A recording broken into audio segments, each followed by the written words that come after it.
Is Oba Femi a superstar who can go toe-to-toe with Brock Lesnar? Can Oba Femi become WWE's future star like Brock Lesnar? Can Oba Femi carry WWE on his own? Friends, there have been a lot of comments and discussions online about Oba Femi, and many fans are curious to know whether he has what it takes to be a major force in WWE. Oba Femi certainly looks powerful and impressive, and today in this video, we'll clear all your doubts. So make sure to watch the entire video till the end. Talking about Oba Femi, he is currently a very strong superstar in NXT. His height is approximately 6 feet 6 inches, which may not be the exact real-life height, but it is how WWE presents him. His weight is around 310 pounds, which makes him an absolute powerhouse. So looking at his height, weight, and physique, Oba Femi is undoubtedly a strong superstar in today's wrestling world. On top of that, he is quite young. Oba Femi is not only powerful, but also a young and talented wrestler. And if WWE decides to push him to the main roster, he could get a huge spotlight. Talking about his matches, I haven't seen any full Oba Femi matches because I don't regularly watch NXT. However, I have seen some of his matches and highlights on Instagram Reels, and from that, it is clear that Oba Femi is a powerful, dominant superstar who can lift and slam his opponents with ease. For example, Moose, who is a strong superstar in TNA with a height of 6 feet 5 inches and a weight of approximately 300 pounds, was lifted and slammed by Oba Femi quite easily during a match. Even against someone like Omos, who is 7 feet 3 inches, Oba Femi doesn't look small or weak in comparison. Now the biggest question arises, can Oba Femi become WWE's future star like Brock Lesnar? Can he carry WWE on his own? Let's compare him to Brock Lesnar first. Oba Femi is definitely a strong superstar in NXT, but comparing him to Brock Lesnar at this stage would be a bit premature. The true test of a superstar's strength and wrestling ability comes when they reach WWE's main roster. For example, even Keith Lee and Karrion Kross were huge sensations in NXT, but once they reached the main roster, their impact seemed to diminish. Either WWE didn't give them the attention they deserved, or they didn't get the right push at the right time. If Oba Femi gets a strong push on the main roster, can he carry WWE? Well, with his strength and dangerous physique, he could certainly be a dominating force in the ring. However, he is unlikely to become a top superstar like Roman Reigns or John Cena. The top WWE stars, whether it's Roman Reigns, Brock Lesnar, Goldberg, John Cena, Kurt Angle, Steve Austin, or The Rock, not only have power but also heroic charisma and strong personalities. Oba Femi, on the other hand, is a monster-type wrestler, and WWE typically uses monster wrestlers to make other top stars look stronger. Historically, WWE hasn't given monster-type black wrestlers the same kind of top push as heroic main event stars. Still, when Oba Femi arrives on the main roster, fans will be able to judge his strength and abilities more accurately. Watching his matches will give a better idea of which superstars he can dominate and whether he can carry WWE on his own. For now, his potential is clear. He has the size, strength, and skill to make a huge impact, but whether WWE uses him to his full potential remains to be seen. Friends, what do you think? Can Oba Femi become a main event star like Brock Lesnar? Can he carry WWE by himself? John Cena explains logic behind Brock Lesnar destroying him. The infamous squash match between John Cena and Brock Lesnar at WWE SummerSlam 2014 remains one of the most talked about moments in modern WWE history. Fans still debate it today, wondering why Cena, one of the biggest stars of the company, was completely dominated in the main event of such a major pay-per-view.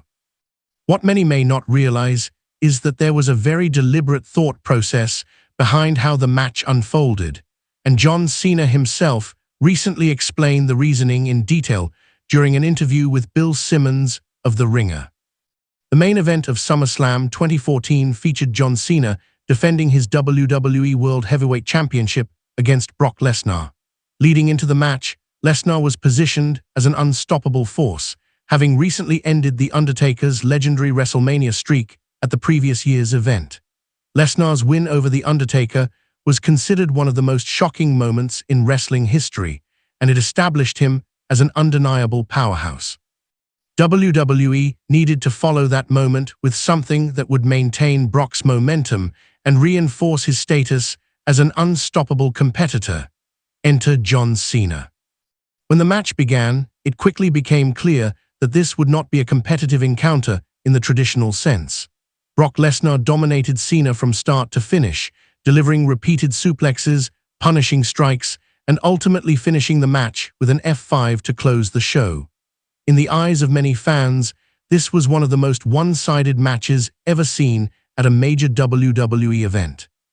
Cena took multiple trips to Suplex City, as fans would later call it, showcasing Lesnar's sheer power and brutality.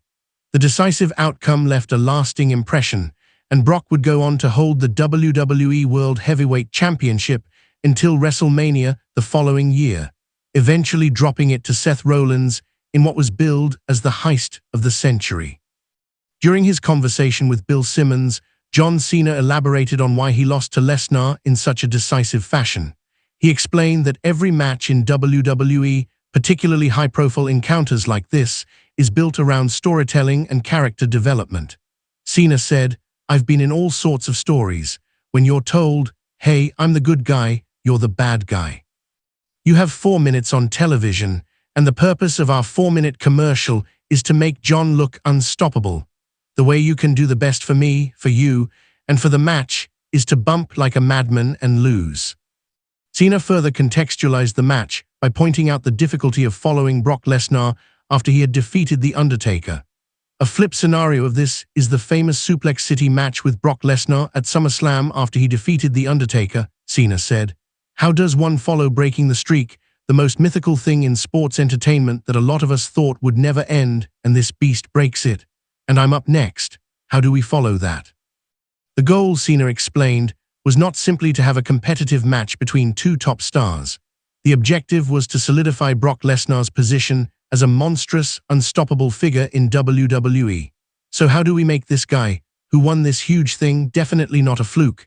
If I went out there and had a 50-50 performance with Brock Lesnar is capable of making anyone look fantastic, by the way, but that wouldn't help Brock.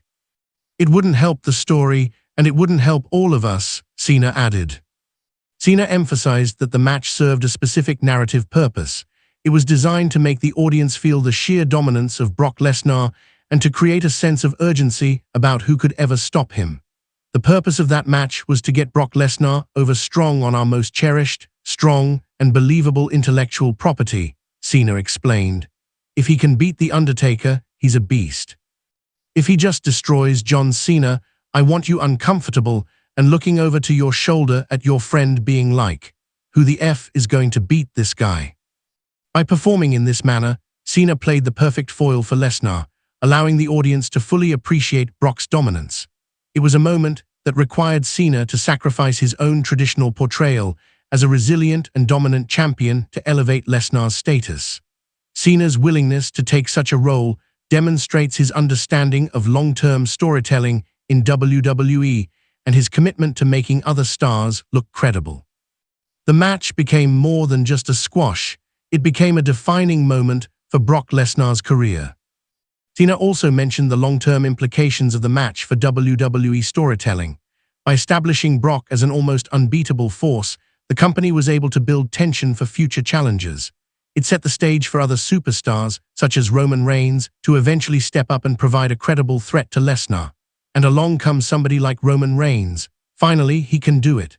Those moments, you leverage that SummerSlam, that single-serving packet, Cena noted. In hindsight, Cena reflects on the match not with regret, but with pride. He understands that the match was critical in shaping the narrative of WWE at that time and in elevating Brock Lesnar to a level of dominance that few others have achieved. The match also reinforced the idea that professional wrestling is about storytelling and character arcs, not just about who wins or loses in the moment. Cena's performance showed his ability to adapt to the story's needs, putting the spotlight on Brock while maintaining his own credibility as a performer willing to help the company create unforgettable moments. The 2014 SummerSlam squash match between John Cena and Brock Lesnar remains one of the most memorable main events in WWE history. Cena's reflections provide insight into the careful planning and storytelling that went into creating such a dominant moment for Lesnar. It wasn't about Cena being defeated. It was about building Brock as an unstoppable force, creating suspense for the audience and paving the way for future storylines that would keep fans engaged for years to come.